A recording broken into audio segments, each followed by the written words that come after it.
Lord, you understand Ah, what his lordship felt in the additional judgment. ah. I was reading paragraph 225. Paragraph 172 ಓದ್ತಾ ಇದ್ರಿ. 272 ಸುಮ್ನೆ start ಮಾಡಿ. 225 is the answer. But what happens is this. 225. Reading judgment was written by the Chief Justice. Correct. The Chief Justice places the origin of the group of companies to France. You're right. 225 you were reading. France, Paris, and other. Correct, common law correct, correct, correct. His lordship Narasimha says that it Ah. is the fact itself.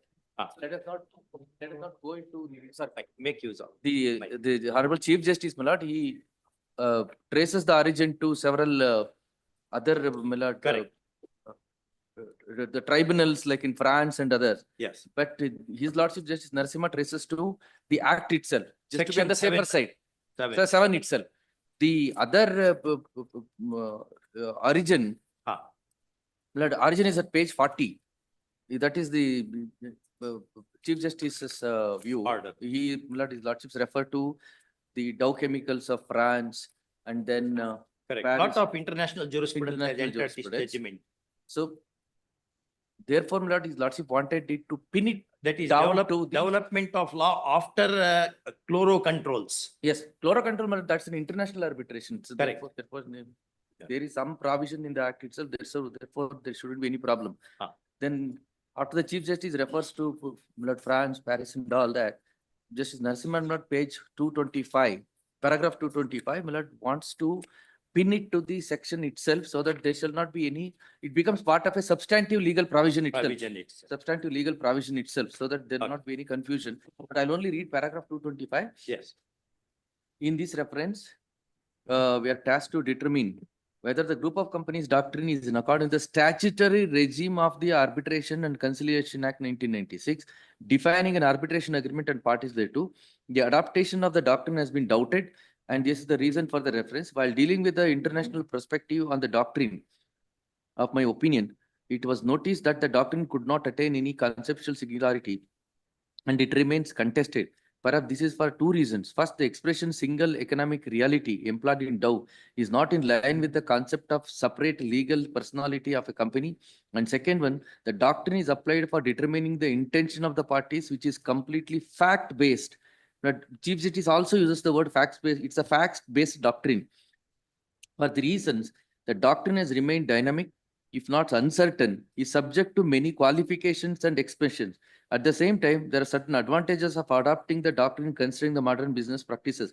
I am of the opinion that it is necessary to entrench the doctrine within the statutory regime of the Act to enable a court or tribunal to apply it as a principle to decipher the intentions of the parties. I find it necessary to subsume the doctrine of group of companies within the judicial process under section 7(4)(b), where a tribunal or arbitration tribunal is called upon to determine the existence of arbitration tribunal and parties to it.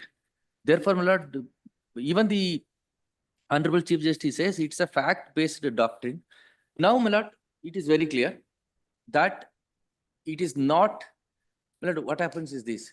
In case of a non-signatory being dragged to the arbitration proceedings because of the contract, for example, a partner or even a co-partner, that is an entirely different doctrine.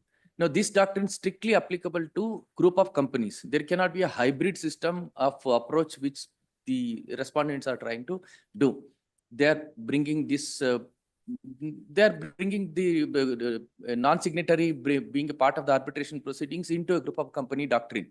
Now, this Doctrine the applies. exact Basura, this doctrine is invented or evolved only in respect of non-signatories, not for anybody else. yes, certainly. Group of companies also, it's a non-signatory. But here it's a bit narrow in the sense that conclusion of a contract, number one.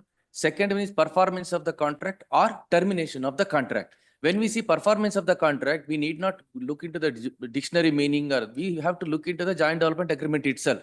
What is the performance expected of the developer, and whether this person who stood as a guarantor. Has to do something with that. Yes.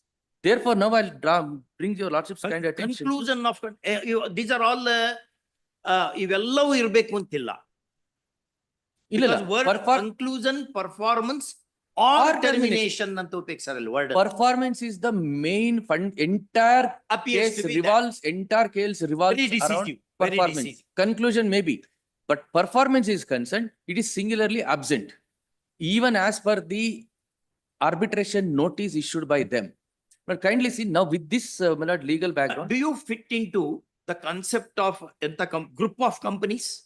group of companies, yes, because You- he is my holding company, he is my subsidiary, 100%. CVPL is my 100, earlier it was called Landmaster, then it became Mantri Castles, now it is become CVPL. CVPL, it is my there is no doubt about it. No doubt. Horizontally speaking, Mr. vertically speaking, Basuraj Lanet, senior advocate appearing for the petitioner, in all fairness, it's a fact. agrees that his client happens to be one of the entities of the group of companies. No, it's a subsidiary of. Therefore, since No, it's the it other way. happens- Huh? It is the other way. Group of companies ಅಂದ್ರೆ ಏನ್ ಅರ್ಥ? Group of companies ಅಂತ ಈ ಹೇಳಿದ್ರೆ, context I want to draw the attention. For example, what we are looking at from my perspective is vertical. That means there is a MDPL, Mantri Developer Private Limited. Under it, there is CVPL, Landmaster and all that. Suppose I give an example of horizontal. For example, one company is formed for the purpose of entering into an agreement to another. Another company is formed as a special purpose vehicle. Three more companies are formed. They come together with a joint understanding to perform the job. Some of the work is outsourced. For example, some of the machineries work is outsourced. That is a group of company